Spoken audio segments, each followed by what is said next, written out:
आज हम लोग अपना जो स्टेट ऑफ मैटर हमारा चैप्टर चल रहा है केमिस्ट्री का, उसमें तुमको हम लोग पढ़ेंगे आज लिक्विड स्टेट के बारे में। तो लिक्विड स्टेट का जो कि दिया हुआ है तुम्हारा, लिक्विड स्टेट में 3 प्रॉपर्टी दिए हुए हैं लिक्विड के: vapour pressure, surface tension and viscosity. इसका हम लोग स्टडी करेंगे। और जाहिर है कि ये सब जो कि तुम्हारा है, इसके बारे में हम लोग वेपर प्रेशर के बारे में क्लास 12 में पढ़ेंगे और डिटेल में वेपर प्रेशर के बारे में।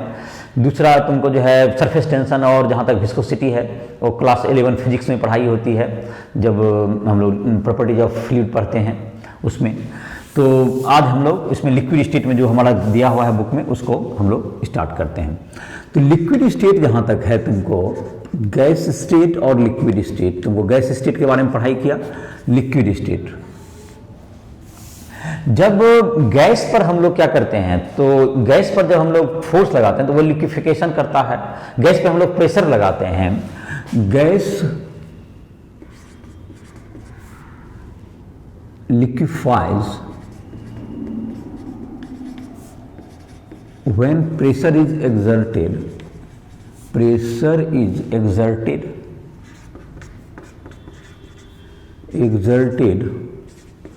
on it below critical temperature, तो टेम्परेचर अगर क्रिटिकल टेम्परेचर से बिलो है, प्रेशर अप्लाई करके गैस को हम लोग लिक्विफाई कर सकते हैं। तो लिक्विड जो तुमका कंटिन्यूएशन प्रोसेस है गैस से वॉल्यूम में, इसलिए फ्लूइड कहते हैं। Liquid can flow, liquid and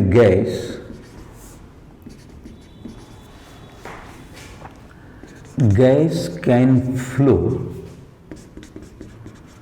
so it is called fluid. इसलिए इसको हम लोग क्या कहते हैं, फ्लूइड कहते हैं। ये फ्लो कर सकता है इसलिए फ्लूइड कहेंगे। तो लिक्विड के जो 3 प्रॉपर्टी है हम लोग का, लिक्विड का एक इंटरमोलिकुलर फोर्स, ऑफ कोर्स तुमको जब नज़दीक आ जाता है मॉलिक्यूल, जो उससे इंटरमोलिकुलर फोर्सेस भी बढ़ जाते हैं, उसके इंटरमोलिकुलर स्पेसिंग कम हो जाते हैं। और इसकी वॉल्यूम क्या होती है, लिक्विड की वॉल्यूम इसलिए फिक्स होती है, वॉल्यूम चेंज नहीं करता है, लेकिन इसका शेप जो है तुम्हारा कंटेनर के शेप में हो जाता है। तो लिक्विड हैज क्या होगा तुम्हें, liquid has fixed volume due to intermolecular force, due to increase intermolecular force,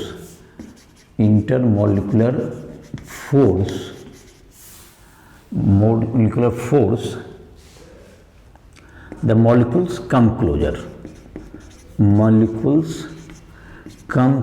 than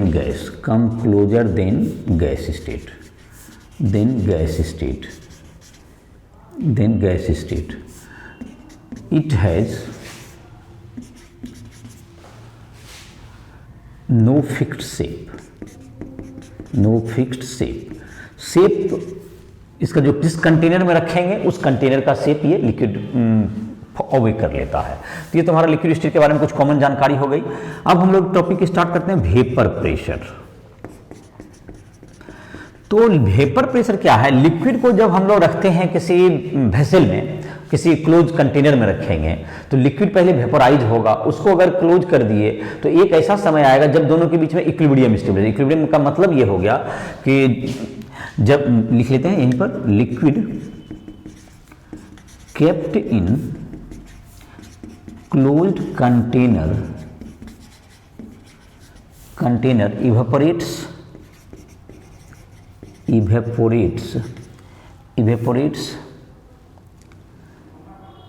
and the vapor is formed, which condenses to form liquid.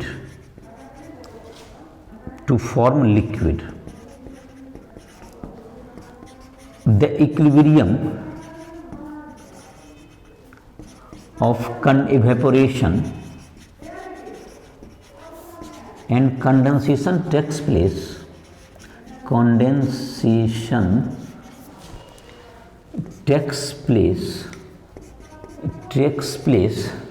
Condensation और इवेपोरेशन का तुमको इक्विलिब्रियम आ जाएगा। Equilibrium takes place, hence equilibrium तुमको दोनों का आ गया। At this stage the vapor pressure exerted by the vapor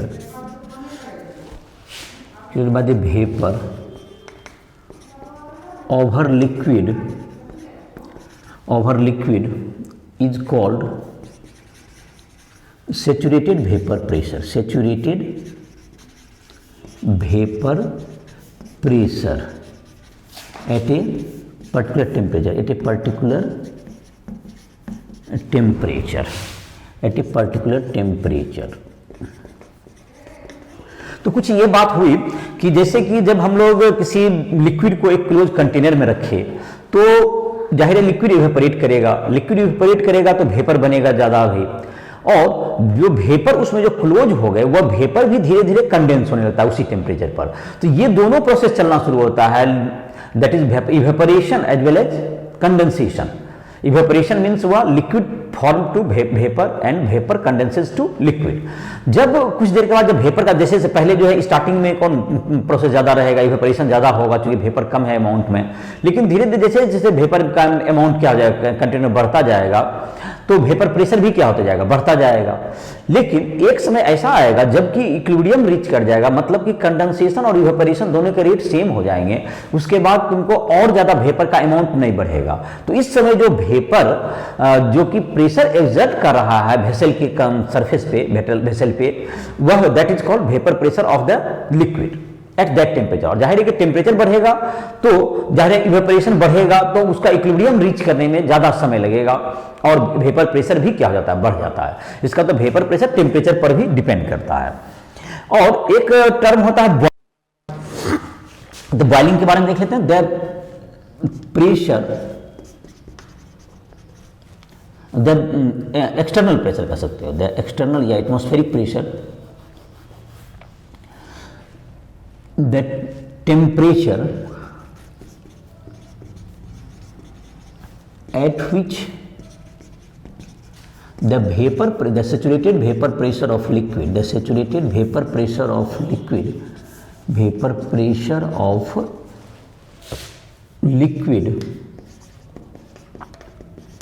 is equal to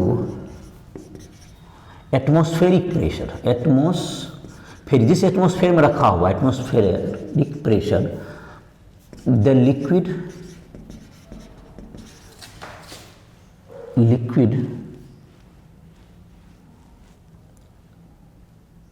starts boiling and the temperature is called the temperature is called boiling temperature। तो जहां तक जिस liquid को अगर हम लोग किसी एटमॉस्फेयर में रखे हुए, किसी सराउंडिंग में रखे हुए हैं, वहां पर जैसे ही तुमको जबकि हम लोग उसका टेम्परेचर बढ़ाते जाएंगे तो वेपर प्रेशर बढ़ता जाएगा, जैसा मैंने अभी कहा। तो एक ऐसा टेम्परेचर आएगा जब उसका जो वेपर प्रेशर है वो बाहर के एटमॉस्फेयर के प्रेशर के इक्वल हो जाएगा। एट दैट पॉइंट उसी समय बॉइलिंग स्टार्ट हो जाता है, जो कि सारे लिक्विड क्या होने लगेंगे, गैस में कन्वर्ट होने लगेंगे हर जगह से। तो ये तुम्हारा जैसे evaporation is surface phenomenon, surface से इवेपोरेट करता है, लेकिन ये लिक्विड के हर जगह से क्या होने लगेंगे, ये तुमको लिक्विड वेपर में कन्वर्ट होने, that is point is called boiling point. और ये जाहिर है कि किस पर डिपेंड करता है, बॉइलिंग टेम्परेचर जो है तुम्हारा, बॉइलिंग पॉइंट जो है प्रेशर पर डिपेंड करता है। अगर प्रेशर बढ़ा देंगे तो बॉइलिंग पॉइंट बढ़ जाएगा। तो जाहिर है कि दो तुम्हारा है वाटर का, जहां तक है बॉइलिंग पॉइंट ऑफ वाटर, जिसको नॉर्मल बॉइलिंग पॉइंट कहते हैं, normal boiling point of water at 1 atmospheric pressure is equal to 100 degree Celsius या 373.15 केल्विन। और एक होता है तुमको standard vapour pressure, standard boiling point of water at 1 bar pressure is equal to 99.96 degree Celsius करीब करीब। ये तुमको जो है 1 बार स्लाइटली लेस देन क्या होता है 1 atmospheric pressure, 1 bar equals to होता है 1 × 10⁵ पास्कल, और 1 atmospheric pressure is equal to 1.013 × 10⁵ pascal. दोनों लगभग बराबर होता है, बट एक बार थोड़ा सा छोटा होता है, किससे? एटमॉस्फेरिक प्रेशर से, जस्ट स्लाइटली। तो ये तुमको दोनों के बीच में ये स्टैंडर्ड, तो यहाँ पर जो स्टैंडर्ड बॉइलिंग पॉइंट कहते हैं, एक को नॉर्मल बॉइलिंग पॉइंट कहते हैं वाटर का। जाहिर है कि जब हम लोग ऊपर जाएंगे एट हिल, जैसे जैसे हम लोग ऊपर जाएंगे, अर्थ से ऊपर चलते जाएंगे हिल, तो ऊपर एटमॉस्फेरिक प्रेशर क्या होता जाता है, वो ऊपर से जो है वाटर का जो एयर का जो अमाउंट है वो घट जाता है, ऊपर जो उसके वेट है, तो ऊपर हाइट पे जाने पर धीरे धीरे एटमॉस्फेरिक प्रेशर कम होता जाएगा, क्योंकि वेट जो ऑफ वाटर एयर जो दैट है वो घटता है। जैसे यहाँ से जो कि होगा तो मानते हैं जितना दूर तक एटमॉस्फेयर सबका वेट आ रहा है, हम ऊपर चले जाएंगे तो ऑटोमेटिक उसके ऊपर का ही वेट जो है वो एयर का वो हमारा प्रेशर एग्जर्ट करेगा। तो the atmospheric pressure decreases, the atmospheric pressure decreases at hilly areas, so boiling point decreases, boiling point घट जाएगा। इन प्रेशर कुकर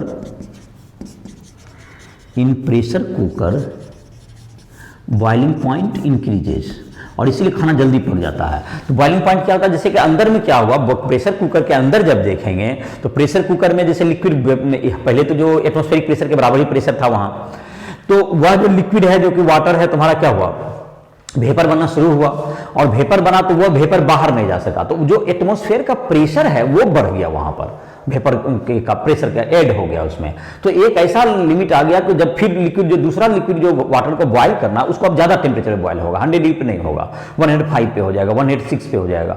इस ढंग से फिर प्रेशर बढ़ता जाएगा, फिर बॉयल किया, फिर प्रेशर बढ़ा, इस तरह से ये प्रोसेस चलते जाता है, और जो कि 140 से 145 डिग्री तक ये चलता जाता है। उसके बाद जो तुम्हारा जो वेपर का होगा, जिसके बाद जो तुम्हारा एक ऊपर दिया होता है, वेपर को निकलने के लिए जगह दिया होता है, वो वेपर फिर बाहर निकलेगा, और इस तरह से प्रेशर को मेंटेन रखेगा, जब बहुत ज्यादा टेम्परेचर जिससे वृद्धि ना हो सके। नहीं तो उसका बॉइलिंग पॉइंट तुमको, बॉइलिंग पॉइंट इसका मतलब उस समय तक लगभग 140 से 145 तक चला जाता है जब सीटी देने से पहले। तो इसका मतलब हो गया तुम्हारा कि एटमॉस्फेरिक प्रेशर को बढ़ाता है, जिससे क्या होता है, टेम्परेचर ज्यादा मिला तो खाना को पकने में आसानी होती है। खाना को खोलने से मतलब नहीं होता, उसको टेम्परेचर चाहिए तभी वो पकेगा। और जैसे हिली एरिया में क्या हुआ, वहां खाना बनाना कठिन हो जाएगा बिना कुकर के। कारण क्या हुआ, जब हिली एरिया में जाएंगे तो ऊपर जो है खौलते रहेगा पानी, लेकिन उसमें टेम्परेचर ही नहीं रहेगा, वो मतलब 80 डिग्री 70 डिग्री 75 डिग्री 90 डिग्री पर खौल जाएगा, तो वो उतना टेम्परेचर ही नहीं है खाना को पकने का, तो पकेगा नहीं, सिर्फ खौलते रहेगा, बॉयल करते रहेगा वाटर। बॉयल वाटर जल्दी कर जाएगा, बट उसमें टेम्परेचर कम है, जिस कारण से कि हीट कम होने के कारण वो पक नहीं पाएगा। तो ये तुम्हारा हुआ वेपर प्रेशर से जुड़ा हुआ कुछ बात। वेपर प्रेशर का मतलब समझ में आ गया। जब किसी लिक्विड को कहाँ रख देते हैं हम लोग, किसी क्लोज वेसल में रखते हैं, तो इसको कॉपी कर सकते हो।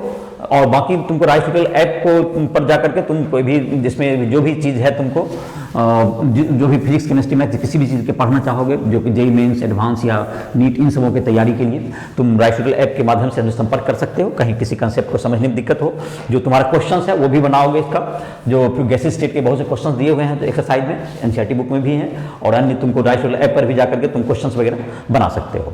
वहाँ पर तुमको कुछ और स्टैंडर्ड क्वेश्चंस मिल जाएंगे तुम्हें, अच्छे क्वेश्चंस तुम्हें दिए हुए हैं ऐप पर, और जो कि JEE Mains J advance NEET इन सबों के लिए काम आएंगे। ऑब्जेक्टिव भी हैं, जो कि तुम ऑब्जेक्टिव प्रैक्टिस भी कर सकते हो। तो इसमें जो है तुमको, तो लिक्विड स्टेट का जो पहला टॉपिक था वेपर प्रेशर, उसमें देखा तुमने कि जब लिक्विड को किसी क्लोज वेसल में क्या करते हैं हम लोग, पैक कर देते हैं, तो रखते हैं, तो लिक्विड जब वेपराइज होता है तो उसके वेपर के द्वारा जो प्रेशर एग्जर्ट किया जाता है, that is called vapour pressure of that liquid at that temperature, that is saturated vapour pressure. और जब सैचुरेटेड वेपर प्रेशर अगर एक्सटर्नल प्रेशर के बराबर हो गया तो that is boiling takes place. ये तुम्हारा हो गया। अब दूसरा जो टॉपिक है तुम्हारा, जिसका नाम है surface tension. Surface tension,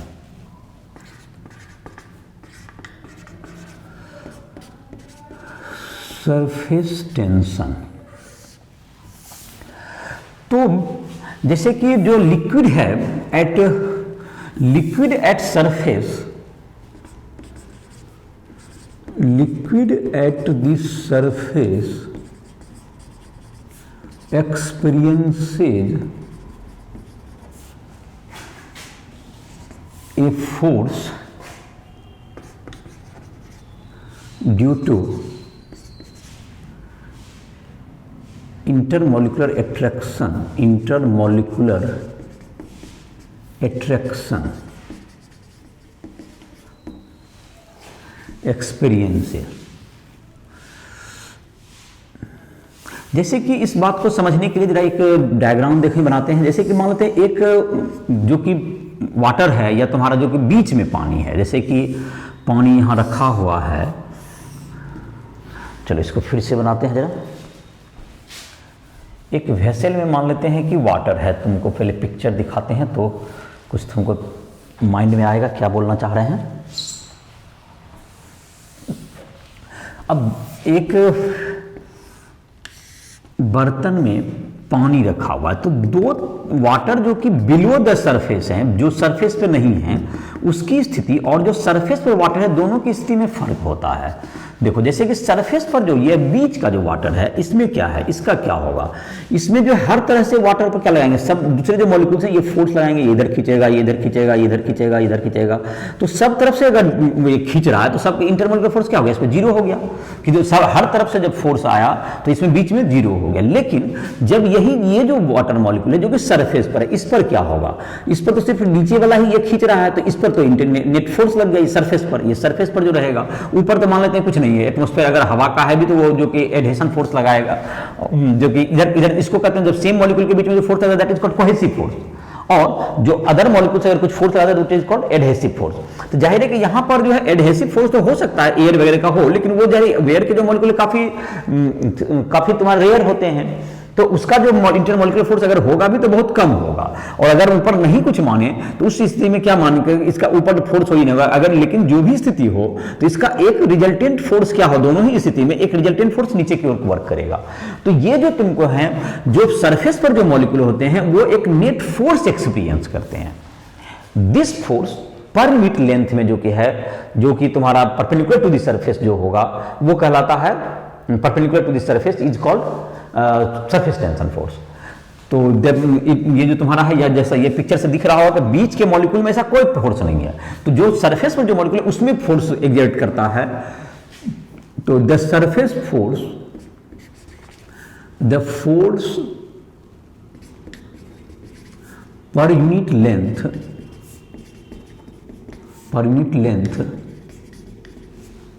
perpendicular to the surface, perpendicular to the surface is called surface tension force, is called surface tension force, is called surface tension। ये सरफेस टेंशन कहलाता है। तो surface tension is equal to क्या हो गया, surface tension is equal to force at the surface, force at the surface by surface length, तो surface के length से हो गया। तो सरफेस का जो फोर्स हो गया, तो इसका यूनिट की बात करें तो इसको तो हम लोग यूनिट, मतलब surface tension, unit of surface tension, SI unit of surface tension क्या हो गया, सरफेस टेंशन का यूनिट क्या हो गया तुम्हारा, न्यूटन पर मीटर हो गया, न्यूटन पर मीटर, या पास्कल मीटर भी कह सकते हैं, और पास्कल मीटर, न्यूटन पर मीटर या पास्कल मीटर ऐसा कह सकते हैं। पास्कल मतलब हो गया न्यूटन पर मीटर स्क्वायर को पास्कल कहते हैं, तो पास्कल मीटर ये तुम्हारा ऐसा यूनिट हो गया।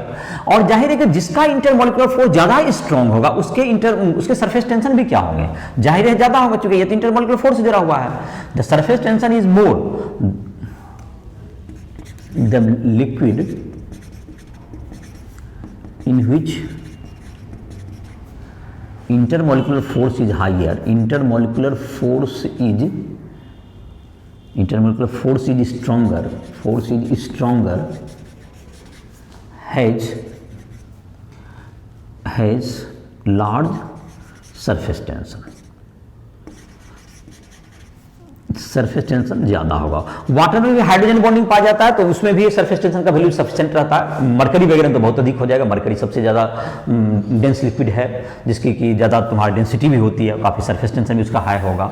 और जाहिर है कि तुम्हारा मरकरी तो सरफेस टेंशन के कुछ इम्पैक्ट जो देखने में मिलते हैं, जैसे कि इसके क्या क्या इफेक्ट आप देखते हैं। सरफेस टेंशन ऐसे थोड़ा सा एक चर्चा करते हैं, सरफेस इनर्जी। तो सरफेस एनर्जी क्या होगा? Surface energy due to surface tension, the molecule at surface,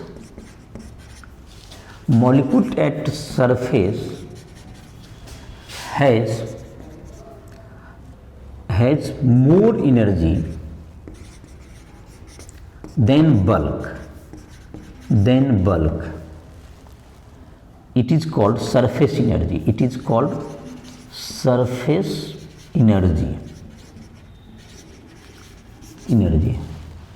Surface energy equals to surface tension into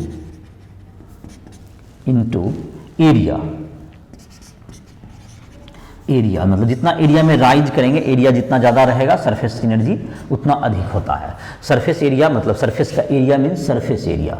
तो सरफेस एरिया को अगर बढ़ाना चाहेंगे, यूनिट सरफेस एरिया को अगर बढ़ाएंगे तो दैट सरफेस एनर्जी पर unit area is called surface tension. Surface energy पर यूनिट एरिया, इसको ऐसे भी डिफाइन है, सरफेस एनर्जी पर unit area is called surface tension, ये भी कह सकते हो सरफेस टेंशन। तो 1 मीटर स्क्वायर का अगर एरिया में इंक्रीज करें तो वह किसके बराबर होगा? तो जितना सरफेस एनर्जी उसका बढ़ेगा दैट इज सरफेस टेंशन। तो ये तुम्हारा सरफेस टेंशन का एनर्जी का भी डिफाइन हो गया।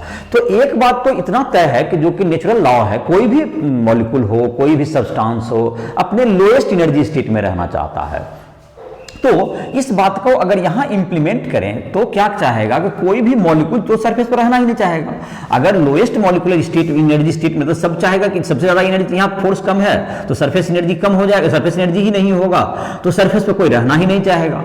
लेकिन जाहिर है सरफेस, तो इसका मतलब हुआ कि molecule try to reduce the surface energy, molecule try to gain the shape in which the surface energy is the least. Area सबसे कम हो, अगर एरिया कम होगा तो सरफेस एनर्जी कम होगा। तो molecules try to gain the shape, molecules try to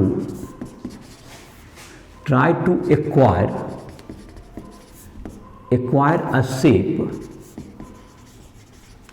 which has least surface area, least surface area to decrease surface energy, to decrease its surface energy। Energy को तो हमेशा कम करने का कोशिश करेगा ही, तो जाहिर है कि वो ऐसा शेप एक्वायर करना चाहेगा जिससे कि सरफेस एरिया क्या कर सके, वो घटा सके। तो सरफेस एरिया सबसे किसका कम होता है? स्फीयर हैज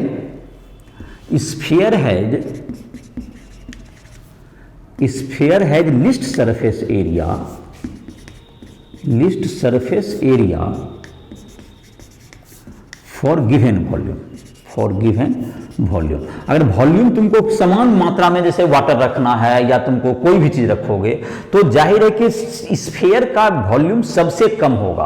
तो आप क्यूबिकल शेप में रखें या किसी दूसरे शेप में रखेंगे तो बिल्कुल सबसे कम वॉल्यूम किस में आएगा, उतना ही वॉल्यूम को रख लेंगे स्फेरिकल शेप में दीजिए, सरफेस एरिया सबसे कम होगा। ये तुमको मैथमेटिकली प्रूवन रिजल्ट है। तो इसी कारण से सारा जो लिक्विड वगैरह है वो किस ड्रॉप के रूप में, सरफेस एरिया को कम करने के लिए वो जाहिर स्फेरिकल ड्रॉप बनाता है। और यही कारण है कि सभी क्या रहते हैं, ड्रॉप के रूप में रहते हैं। और खास करके जो कि तुम ड्रॉप से थोड़ा वो डेविएशन भी होता है अगर वो रखते हैं, जैसे कि तो वो ग्रेविटी के कारण होता है। जैसे कि ओस के बूंद वगैरह को देखें हम लोग, ड्यू वगैरह जो गिरा हुआ रहता है वो पूरा स्फेरिकल नहीं हो पाता है बिकॉज कि वहां पर ग्रेविटी फोर्स लग रहा है जो कि ज्यादा के कारण उसको थोड़ा सा डिस्टॉर्ट कर देता है। लेकिन सरफेस टेंशन के कारण नहीं तो क्या होगा, ये डिस्टॉर्शन सरफेस टेंशन के कारण ये पूरा स्फेरिकल ही शेप रहेगा वो। और जहां पर भी मौका मिलेगा तुमको वो स्फेरिकल शेप ही रखना चाहता है। जैसे कि इसका देख लें, मरकरी के जो ड्रॉप हैं वो तुमको क्या बन जाएंगे, ड्रॉप बिल्कुल स्फेरिकल हो जाते हैं। और इसको सरफेस एरिया को कम करने के बहुत से इंटरेस्टिंग कुछ एक जो फेनोमेनन है जिसको तुम गौर कर समझ सकते हो। जैसे कोई ब्रश है, जैसे पेंट करते हैं हम लोग, तो पेंट करते हैं तो ब्रश देखोगे अंदर नीचे जब तक पेंट में है, नीचे लिक्विड में पूरा सफिशिएंट लिक्विड है, जब नीचे डुबाए हुए हैं तो ब्रिस्टल जो तुमको फैला हुआ रहेगा, लेकिन बाहर जैसे ही निकालेंगे वो ब्रिस्टल एक दूसरे से चिपक जाता है। ऐसा क्यों होता है? इसका कारण क्या हुआ तुम्हारे, ये ब्रिस्टल चिपक जाते हैं तो उसका क्या हुआ, जब बाहर निकला तो उसका जो सरफेस जो कि लिक्विड जो सटा हुआ है उस ब्रिस्टल में, वो सब एक दूसरे से अगर चिपक जाए तो उसका सरफेस एरिया घट जाएगा, तो सरफेस एनर्जी भी रिड्यूस हो जाएगा। तो उसको सरफेस एरिया को रिड्यूस करने के लिए वह क्या करता है, ये ब्रिस्टल एक दूसरे से स्टिक कर जाता है, जिससे कि स्टिक हो गया मतलब एक दूसरे से चिपक गया, जिससे कि सरफेस एरिया कम हो जाए। एक तुम्हारा ये ब्रिस्टल में ये हो गया तुम्हारा। दूसरा है तुमको ब्रिस्टल का चिपक जाना, जैसे मिट्टी जो कि पानी के अंदर रहता है वो देखोगे बिल्कुल फैला हुआ रहता है, लेकिन जब उसको लाते हैं तो एकदम कीचड़ की तरह पूरा स्टिक कर जाता है। तो वहां भी वही बात लागू हो रहा है, जिस तरह से ब्रिस्टल चिपक जाता है उसी तरह से मिट्टी के कण एक दूसरे से सरफेस एरिया को कम करने के लिए एक दूसरे से चिपक जाते हैं। तो इस तरह से बहुत से काफी जगह पर तुमको होता है। इसके कारण एक तुमको और फेनोमेनन मिलता है जिसको कैपिलरी राइज कहते हैं, जो सरफेस टेंशन के कारण तुमको मॉलिक्यूल्स जो होते हैं एक छोटे से ट्यूब में दे दो तो ऊपर चले जाते हैं, या तुमको जो कि प्लांट है, प्लांट में भी तुमको जो कि वाटर जाते हैं, that is due to surface tension के कारण, कैपिलरी राइज के कारण ही ऊपर जाते हैं। तो वो भी तुम्हारा एक जो रूट में से जो वाटर जो लिफ्ट तक जाता है उसमें भी सरफेस टेंशन की एक महत्वपूर्ण भूमिका, जिसको कैपिलरी एक्शन कहते हैं। तो ये सब तुम्हारा, या तुमको जो कि दिया जलाते हैं, हम लोग दिया जलाते हैं जिसमें देखते हो बत्ती टाइप का रहता है, एक दिया रहता है जिसमें कि तेल में डुबा देते हैं, तो वो तेल जो ऊपर जो जा रहा है वो ड्यू टू सरफेस टेंशन के कारण जा रहा है, दैट इज कैपिलरी एक्शन। वो एक सरफेस टेंशन का एक इफेक्ट होता है। और इसके जो कि कैपिलरी एक्शन में कितना राइज होगा, ये सब तुम्हें फिजिक्स का जो लेक्चर होगा उसमें तुमको फिजिक्स का जो कि फ्लूइड मैकेनिक्स जो तुम्हारा क्लास 11 का फिजिक्स है उसमें तुमको इन सब का डेरिवेशन वगैरह बताएंगे, तो वो तुमको उसमें उसके कोर्स में शामिल है, तो वहीं पर उसकी बताई जाएगी। और उसमें कैसे कैसे फोर्स लगते हैं, किस तरह से वेट कितना लग रहा है, कितना बॉयंसी फोर्स लग रहा है, किस तरह से सरफेस टेंशन फोर्स लगे, कैसे बैलेंस कर रहा है, इन सबको उसमें डिटेल में तुम देख सकते हो। तो ये तुम्हारा सरफेस टेंशन के कुछ एग्जाम्पल्स हुए।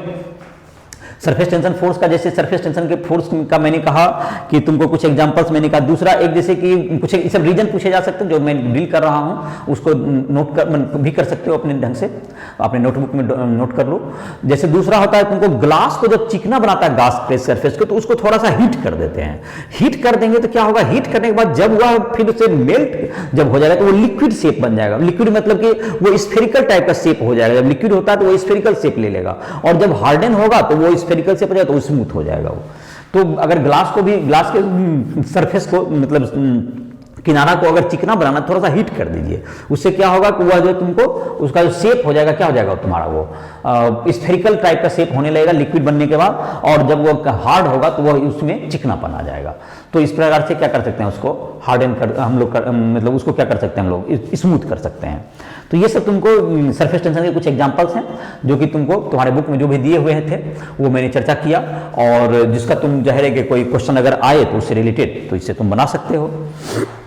तो सरफेस टेंशन के कारण क्या करता है, सरफेस एरिया को रिड्यूस करना चाहता है। जो किसी भी चीज की टेंडेंसी होती है कि वो अपने सरफेस एनर्जी को लोअर करे। तो ये तुम्हारा टॉपिक था सरफेस टेंशन से जुड़ा हुआ। एक और टॉपिक है जिसको कहते हैं हम लोग विस्कोसिटी। तो विस्कोसिटी के बारे में देख लेते हैं। ये एक प्रकार से विस्कोसिटी जो तुम्हारा है, विस्कोसिटी तुमको जो वाटर मॉलिक्यूल्स हैं या वाटर हैं या कोई भी लिक्विड है, जब वो फ्लो करना शुरू करता है, वाटर पर कोई सब्सटेंस चलना शुरू करता है, तो एक लेयर जब वाटर जो नीचे वाला लेयर से के रेस्पेक्ट में जब जाना चाहेगा, तो नीचे के लेयर तुमको क्या करते हैं, उसको रेसिस्ट करते हैं उसके मोशन को। जब ऊपर में अगर मूवमेंट हो रहा है, ऊपर से अगर कोई वाटर मूवमेंट कर रहा है या नीचे से होगा, कोई भी एक लेयर दूसरे लेयर के मोशन का क्या करेगा, रेसिस्ट करता है, उसका विरोध करता है जाने का, जैसे फ्रिक्शन टाइप से जैसे सोचते हो। तो इस तरह का जो फोर्स जो डेवलप होता है फ्लूइड में, that is called viscosity. Viscosity, the property by which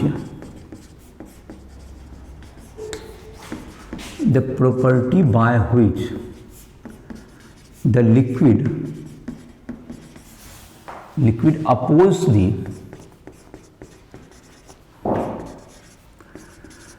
relative motion between the different layers of fluid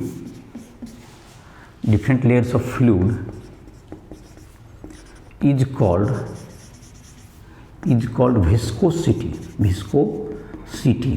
तो जो डिफरेंट लेयर ऑफ फ्लूइड होंगे उसमें जो डिफरेंट, जैसे कि तुमको अगर एक वाटर का यहाँ पे लेयर बना दें और मान लेते हैं कि तुमको ये तुम्हारा यहाँ पर कुछ मूवमेंट हो रहा है, तो ये लेयर्ड और ये लेमिनार फ्लो कहलाता है। अगर जो लेयर्ड वाटर का जो तुम्हारा ये तुमको इसकी वेलोसिटी कुछ है v प्लस डी वी है थोड़ा सा, और ये तुमको जो है ये जो तुमका यहाँ पर मॉलिक्यूल हैं इसकी वेलोसिटी v है, और ये तुमको dx है, तुमको ये तुम्हारा dx हो गया, डेप्थ का डिफरेंस। तो द रेसिस्टिव फोर्स जो होगा ये तुमको क्या होता है, द रेसिस्टिव फोर्स जो कि द फोर्स ड्यू टू जो कि तुम्हारा विस्कोसिटी के कारण आएगा, वो तुमको इसके वेलोसिटी में जितना change by per unit area, the velocity gradient एक शब्द हम लोग डिफाइन करते हैं, the change in velocity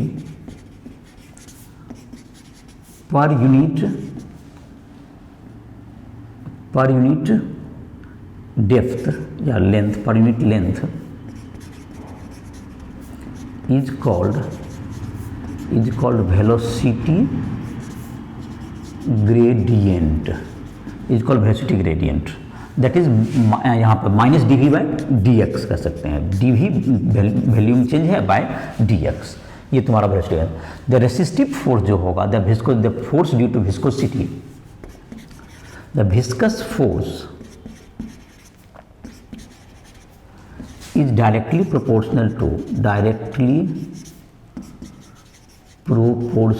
to surface area and velocity gradient। तो F प्रोपोर्शनल हो गया एरिया और F proportional minus d v by d x. तो F is equal to minus eta a d v by d x. इसको eta हम लोग कहते हैं, एटा इसका सिंबल हो गया, किसका, एटा इज द सिंबल ऑफ एटा तुमको कहते हैं कोफिशिएंट ऑफ विस्कोसिटी कहते हैं, उसका सिंबल है एटा, इसको पढ़ते हैं। Eta is equal to coefficient of viscosity. अगर वेलोसिटी ग्रेडियंट एक हो, सरफेस एरिया एक हो, तो और तो जितना जो कि तुमको विस्कस फोर्स लगेगा that is called coefficient of viscosity का, किसी फ्लूइड का। तो जिसका इंटरमॉलिक्यूलर फोर्स ज्यादा होगा उसका कोएफिशिएंट ऑफ विस्कोसिटी भी क्या होता है, ज्यादा होता है। तो जाहिर है कि कोएफिशिएंट ऑफ विस्कोसिटी का जहां तक कि डायमेंशन की बात है, जब यूनिट की बात है, ये फोर्स है तुम्हारा, फिर क्या है इनटू, मतलब कि फोर्स इनटू क्या होगा तुम्हारा area into dv by dx है। तो एरिया तो फोर्स में तुम्हारा हो गया, कैसे डिवाइड हो गया, ml माइनस 1 t माइनस 1। तो पास्कल और कर सकते हैं पास्कल पर सेकेंड, पास्कल सेकेंड इसका यूनिट हो जाएगा तुम्हारा। The SI unit of Etah, the SI unit of Etah is coefficient of viscosity is हो गया तुम्हें पास्कल और second, pascal second. CGS unit कहलाता है इसका पॉइज, सीजीएस यूनिट पॉइज, इसके जो एक साइंटिस्ट हैं जिसके नाम पर ये रखा गया है, पॉइज है इसका। तो ये तुम्हारा यूनिट वगैरह हो गया तुम्हारा। तो ये कोएफिशिएंट ऑफ विस्कोसिटी, जैसे से ये तुम्हारा विस्कस फोर्स है जो कि मोशन का क्या करेगा, अपोज करेगा। जिस लिक्विड में इंटरमॉलिक्यूलर फोर्स हाइयर होगा विस्कोसिटी ज्यादा होगा। तो intermolecular force is stronger, the intermolecular force is stronger, the coefficient of viscosity is more, coefficient of viscosity Etah is higher. अब जहां तक इफेक्ट ऑफ टेम्परेचर अगर देखें, जो सरफेस टेंशन और विस्कोसिटी पर इफेक्ट ऑफ टेम्परेचर, तो विस्कोसिटी या सरफेस टेंशन दोनों किससे जुड़ा हुआ चीज है, इंटरमॉलिक्यूलर फोर्स से रिलेटेड है। तो जैसे जैसे टेम्परेचर हम राइज करते हैं तो काइनेटिक एनर्जी उसकी बढ़ती है और इंटरमोलिकुलर फोर्स वीक पड़ते जाता है। तो इसका मतलब है कि सरफेस टेंशन हो या विस्कोसिटी हो, दोनों टेम्परेचर बढ़ाने पर क्या होगा, as temperature rises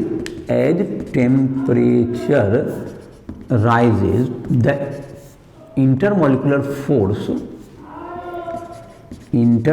force becomes weaker,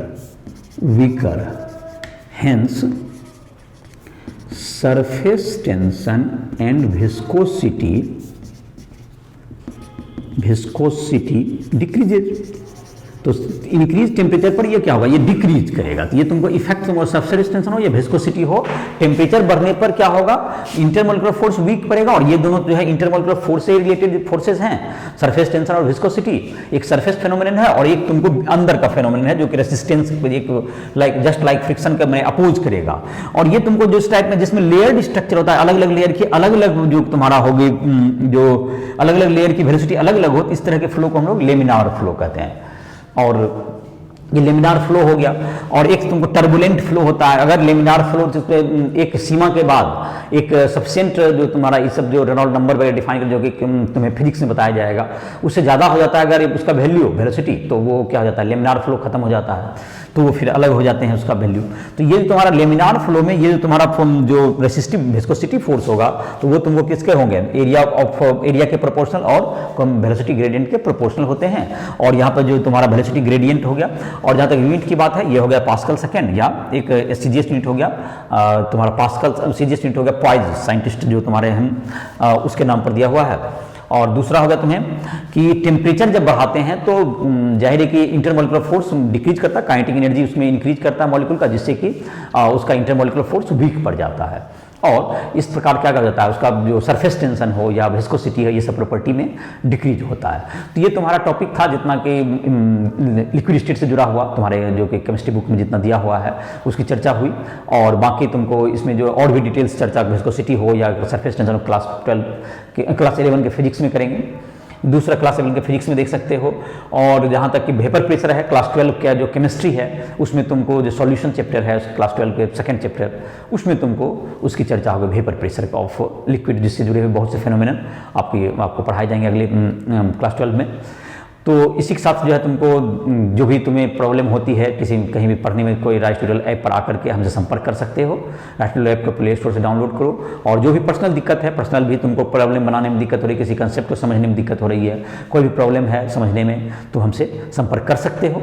तो इसी के साथ इस लेक्चर को समाप्त करते हैं।